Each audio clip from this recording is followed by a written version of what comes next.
Jérémy Parra a acheté l'avant-dernier lot de cette vente, le numéro 107, qui n'était pas présent. 250 000 €. Le cheval n'était pas présent sur le ring pour une bonne raison, tu vas nous le raconter. En fait, le cheval doit courir demain, mais enfin, je vais demander à l'entourage de ne pas courir. Ah bon? Puisque, oui, absolument, puisque c'est un cheval, en fait, que j'avais découvert lors de ses débuts, enfin, avant qu'il débute, puisque je l'avais vu tourner dans le rond de Marseille-Borelli, et je m'étais appuyé sur la barrière, et en regardant ce cheval, que je trouvais absolument magnifique.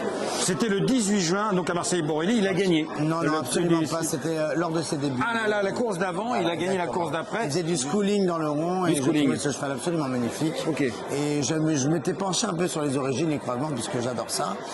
Et réellement, je m'étais dit, ce cheval sera beaucoup mieux sur plus long, et donc je l'ai suivi. Et puis, j'ai une relation avec Jean-Pierre Dubois, grâce à Fabrice Vermeulen, qui est mon compagnon, depuis 20 ans. 20 ans? Oui, 20 ans, puisque j'ai rencontré Jean-Pierre Dubois grâce à Fabrice, qui était très ami avec Michel Royer, qui était très très bonne, voire le meilleur ami de Monsieur Dubois. Et donc on a construit une relation qui est plutôt sympa. Et j'aimais beaucoup ce cheval, et donc voilà. Et en fait, sur ce cheval-là, j'ai mis sur une carrière dans les bonnes courses l'année prochaine, donc on va lui laisser du temps. Il s'appelle Siciliano, c'est un fils de Time Test, donc là on prévoit les classiques. Ben voilà, donc Time Test, effectivement, c'est pas, et pour l'instant il n'a pas produit que des cracks, mais peu importe. Moi je crois que le modèle du cheval est très bien, c'est un cheval qui va être beaucoup mieux sur plus long. Pour moi les croisements l'emmèneraient presque même jusqu'à 2004.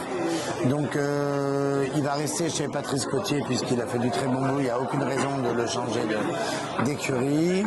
Et on a parlé avec Monsieur Cotier, et effectivement, il y aurait peut-être le prix de la honte qui serait au mois de novembre à Marseille. Et en suivant, je leur demanderais de spécifiquement préparer une carrière semi-classique, voire classique si c'est possible à 3 ans. Mais je pense que c'est un très bon cheval en devenir. J'adore ce cheval. On verra bien. À 250 000 €, on vise le Jockey Club, le Grand Prix de Paris, peut-être plus sur 2004. Écoutez, en fait, ce qui est quand même assez bizarre, c'est que dans tout ça, les courses, les ventes, c'est un grand théâtre où chacun joue son rôle. Alors il y a un truc quand même d'exceptionnel. Quelle est la différence entre un yearling qu'on peut payer 200 000 ou 250 000, ce qui a été mon cas de le faire et qui sont par moment des chevaux mauvais, et d'acheter un cheval clé en main, 250 000 € qui peut vous faire rêver. Là, vous êtes sûr qu'au moins, au pire des cas, il va gagner une course. Oui. Alors, c'est ce que je me dis, mais peut-être que comme je suis pas comme tout le monde, voilà, mais je voyais ça comme ça, j'étais venu pour ce cheval-là. Alors qui est, parce que là, donc c'est une association de propriétaires avec qui je travaille. Voilà, on n'a pas défini les parts, mais c'est des propriétaires qui nous sont fidèles depuis le début.